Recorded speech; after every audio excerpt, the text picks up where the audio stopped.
Hi, this is Joe from howtoformanllc.org, and what we're going to do today is form an LLC in the state of Alabama. So first off, we're going to just go over a little requirements that you need to have. You need to be at least 18 years of age. After successfully completing your LLC, you need to apply for what's called an EIN number, which is just like a social security number is to a person. You need your EIN number to make a bank account or file taxes or do pretty much anything legal with the corporation or LLC. File your taxes quarterly, which means that 4 times a year you're going to have to submit your taxes to the government. When filing your taxes once a year, you're going to use the IRS form 8832, but most likely your accountant will handle that. And also, when you get an LLC, it's highly recommended that you get what's called an operating agreement. Because LLCs are owned by percentage, not shares, like a corporation, you own a percentage of an LLC. So the only place it actually states how much percentage you own is in an operating agreement. So it's important to have one of these. But to get this process started, you need to fill out an Alabama Articles of Incorporation. So let's just go ahead and fill one of these out right now. So this is what it looks like.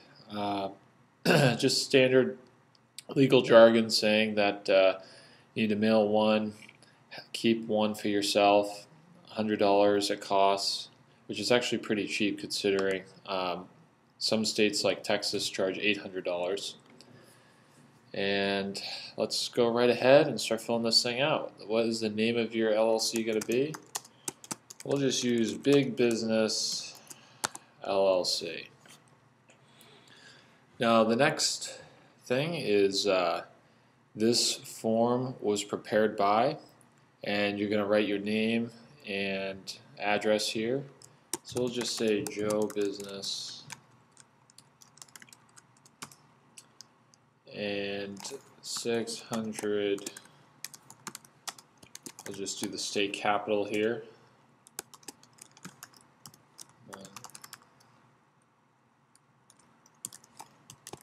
Montgomery, Alabama, 36130. Okay, and then we keep going down. This is the address of the principal office. That's going to be where the main headquarters is of the LLC. So we'll just say it's the same address as the 600 Dexter Ave, just to make it easy. I guess that doesn't copy and paste.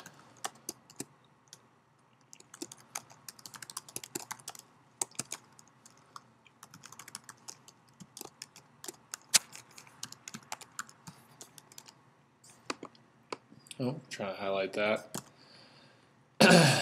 Mailing address, if it's different, say you live out of the state or you have a house somewhere else that you want this to be mailed to, that's where you do that.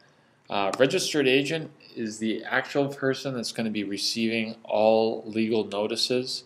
So for example, if you get sued by someone or say there's some kind of judgment against you, the registered agent is kind of like the representative of your LLC. So we'll just, it can be you or it can be someone else, but we'll just say it's Joe Business. He's the owner and he's going to decide to be the registered agent, which actually happens in most cases. And so it's not going to be different for the principal office address, so we'll leave that blank. We'll leave this because it's not different as well. And purpose for which limited liability company is formed. Some people put exactly what's in there. I like to just put all purposes legal under Alabama law. Just keep it as simple as possible so that they can't deny you for whatever reason. The organizer is basically the person who is forming this thing out again, and so it's just going to be Joe Business, and they want our address again, which is going to be the 600 Dexter Ave.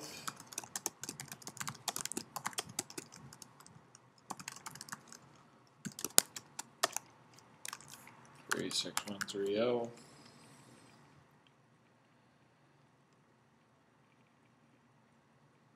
And if there's more organizers, which really doesn't mean anything, you'd attach a listing. If you have managers, okay, this is where we get into the meat and potatoes of it. A manager is another word for an owner with an LLC. And so you just want to type in how many managers it's going to be, which is really saying how many owners is it going to be. In this case, it's just going to be one owner.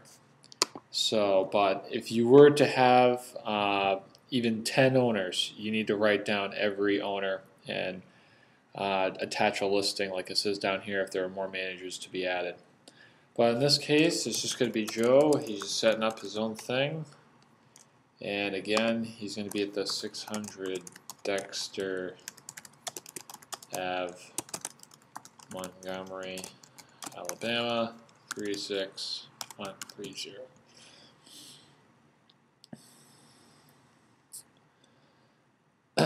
And again, a manager is, oh, this is for the second manager, sorry about that. And then we get down to the effective date. This is just an easier way of saying, you know, when does your year for business start? So we'll just say September 1st, 2012. I usually like to do it on a first just to make things easy, even if it's, say, like the early part of the month. Typically, by the time you get everything set up, it'll be past the first of the next month. We're not going to have any attachments. The date today is 08/08/2012.